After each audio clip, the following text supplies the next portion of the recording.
I'm here on behalf of the women to introduce Ms. Candace Folsom. As you know, March is Women's Month. I've got a little thing I wanted to read to you. Come on. Let me get it. Okay. Our theme is weaving stories in women's lives. Okay? And I would like to tell you something about Candace Folsom first. She's the daughter of Eugene and Vicki Folsom. Her grandmother was Lena Fraser, and she was a charter member of DIUMC. She was born and raised in the Dallas area. Candace has always been active in the church and the Native community. She is a member of the Choctaw Nation of Oklahoma and represented the Choctaw people in 2007 and 2008 as Miss Choctaw Nation of Oklahoma. Candace graduated from Southeastern Oklahoma State University with a degree in social studies education. After completing her first year of teaching for Denison High School in Denison, Texas in 2009, she accepted a teaching position with the School of Choctaw Languages, and that's in Durant, Oklahoma. She's been there ever since. She currently lives there in Durant, Oklahoma, and is enrolled in sports studies and athletic administration master's program at the Southeastern Oklahoma State University. I just would like to say that I'm so happy that she accepted my invitation for her to speak, and I'm sure that you all will enjoy everything she has to say. Thank you.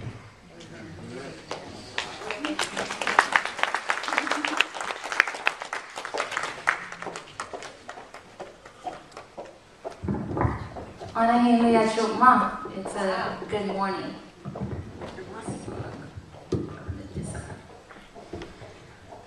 Okay. I am extremely honored to be standing up here.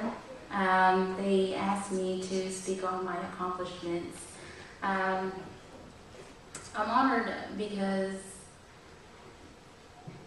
when I think about it, I don't see myself as having a whole lot of accomplishments. I see myself as doing things that were necessary. I currently work with Choctaw youth on Choctaw dances, and I work with the Choctaw language department, and there I'm always taking on different projects. They're like, Candace, can you go to Oklahoma City tomorrow? Candace, can you build this PowerPoint for us? Candace, can you do this? Candace, can you do that? And I'm like, okay, yes, I do it. And as somebody once asked me one time, they're like, why do you do this to yourself? Why do you always put so much pressure on yourself? I'm like, because if I don't do it, who else is going to do it? I read somewhere, it's probably on Facebook, I read it. I read where it says, I opened up 2 gifts this morning, and they were my eyes. And that made me think of how I handle daily situations. Each day is a new gift. And, we take these little things for granted. Working for the language department, before I thought, it's a job, it's a good job. I get summers off, I get Christmas vacation, I get all these things. I get them, I have it good. But now when I start reflecting on it, and it makes me appreciate things more, I failed to realize how, whenever they asked me to speak on my accomplishments, I was really thinking, I was like, what have I accomplished? I was like, I just did everything I was supposed to do. I went to school, graduated, I got a good job, I, bought a house, I did this. I said, those were the things that I was supposed to do. But whenever I really started thinking about it, I was like, my accomplishments, I was like, I haven't been published, I haven't, I was like, I'm not the president, I was like, I'm not the senator, I was like, I'm not counsel for my tribe or anything. I was like, I'm just me. And so I really started thinking about it though, and then I started thinking about, and I started talking to my friends. I was like, what have I accomplished? I was like, tell me something. And they're like, I don't know, they're like, you're a good person, you've done a lot. And I was just like, what have I done? And then I thought about this basket, and the theme for Women's History Month is weaving these stories together. And I thought about the basket, it's obviously it's a beautiful thing, but I began to see myself as just a part of this basket, a part of a basket, a part of God's basket. Women, all right, Choctaw women, they're basket weavers. Somebody would have to go out into the swamps. Somebody would have to braid those elements, and somebody would have to cut down the cane. The women have to go and they have to strip the cane. They have to go out and they have to pick the herbs and the different plants to make the dyes. And the women have to do this. And I remember being in Mississippi and watching these women just weave, just going at it. And sometimes their fingers, sometimes the splinters, they'll have blood. And I'm just thinking, oh my gosh, the things that they do. But they do it because it's something that they have to do. It's part of their gift. It's what they love to do. One of the things that I love to do is to teach. And I love to teach my Choctaw culture because that's who I am.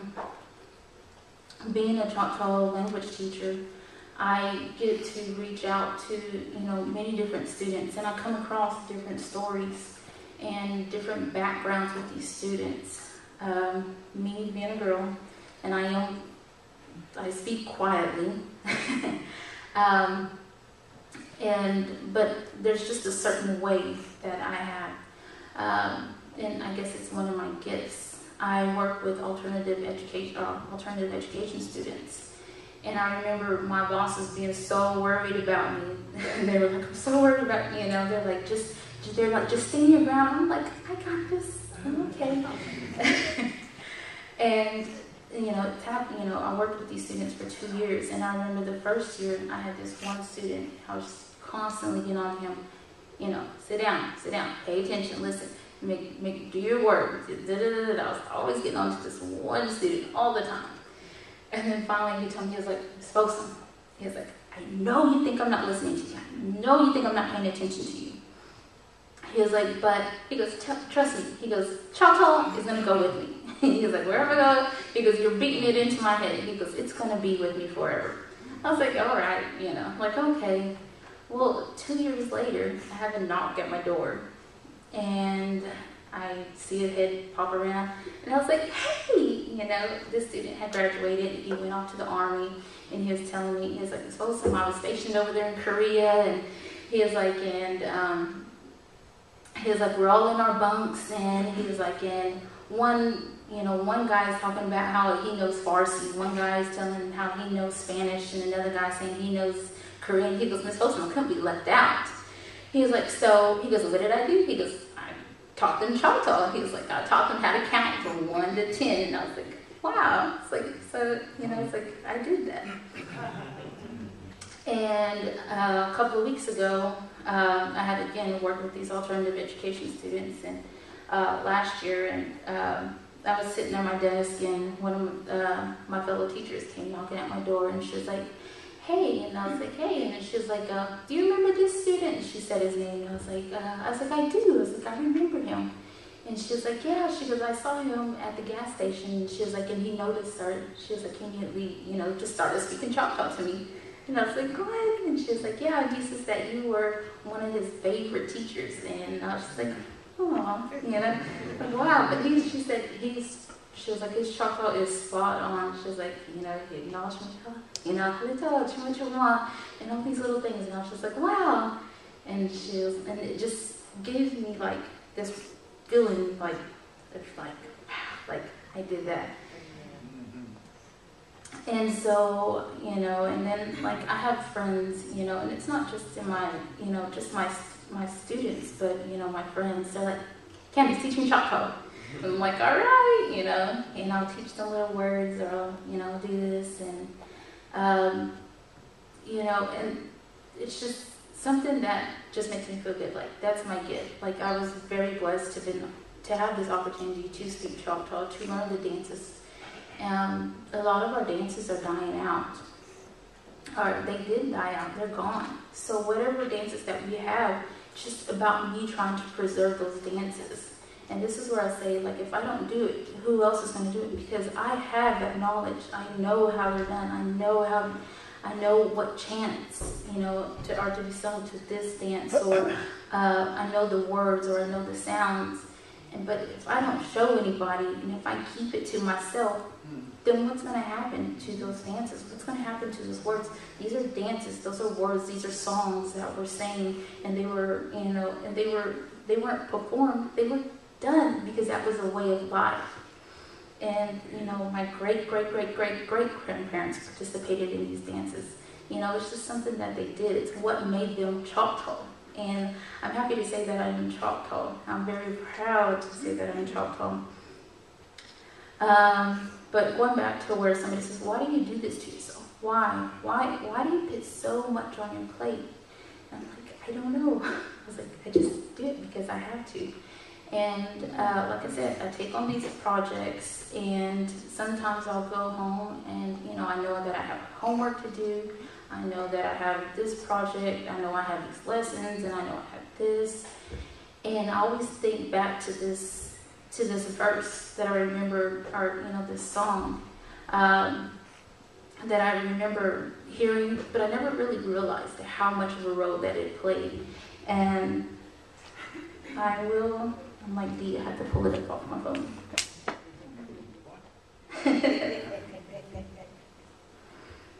But the verse comes from Psalms 121. And it says, I lift my eyes to the hills. Where does my help come from? My help comes from the Lord, the maker of heaven and earth. He will not let your foot slip. He watches over you. He will not slumber. And I think about how I am constantly going, but then I know that each day I wake up, I have that gift of waking up. I have these eyes, and I'm going to see things differently. And I'm awake, and I know that God's not going to let me fall, that He's going to get me through that day. He's going to get me through this. And I'm thankful. And every day, throughout the day, I'm just saying, thank you, Lord, thank you. So that verse has really got me through, and it makes me think about other women. I'm not the only woman that struggles. I'm not the only person that struggles. Our moms, our aunts, our ancestors have struggled. I Googled Women's History Month, and I was Googling about the weaving history, the stories of women. And one story that I did come across was the story of baby Moses, of whenever the Egyptian king was looking to murder the newborn Israelites. And I was thinking about how Moses' mom, she put him in this basket, and she sent him down the river, and I just think, that was her way of saving her baby. She didn't know what was going to happen. All she did was she took that leap of faith, and she put him in that basket. And eventually, he gets found by the Egyptian Pharaoh's sister. And eventually, baby Moses goes on to lead his people. So, but I just think of the strength and the faith that she had in God in putting him down that river, but the strength that she had to do it, to get through that. I think about the women who weave the basket. Sometimes maybe they think I don't want to do this, but they do it anyways, because if not, who's going to do it? And so I think of myself as a part of God's basket. I'm not this basket. I'm only just a part of the basket. I'm being woven in part of God's creation, His world. So, going back to Psalms 121, I will lift my eyes up to the mountains, to the hills. I am going to have my father come up, and he is going to sing for me while I perform the sign language to this song, which is also one of my gifts. So I thank you for this opportunity to come up and speak to you and just talk a little bit and share a part of myself, my story with you guys. My help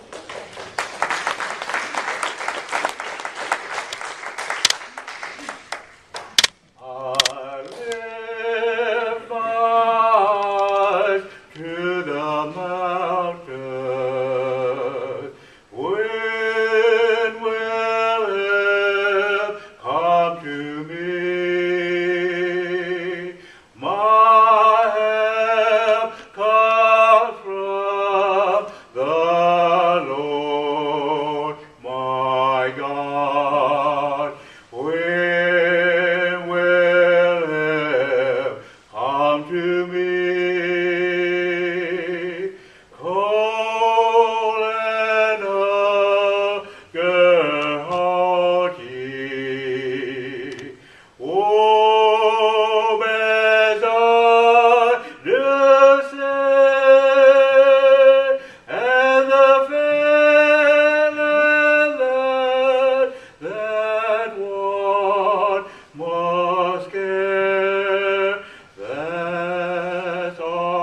really need. I lift my eyes to the mountains. When will help come to me? My help comes from the Lord, my God. When will help come to me? Oh God, if you love your people, don't leave them all alone. Oh, listen to their lonely cries. Make your power known. I lift my eyes to the mountains. When will help come to me? My help comes from the Lord, my God. When will help come to me? Ooh, ooh, ooh, ooh,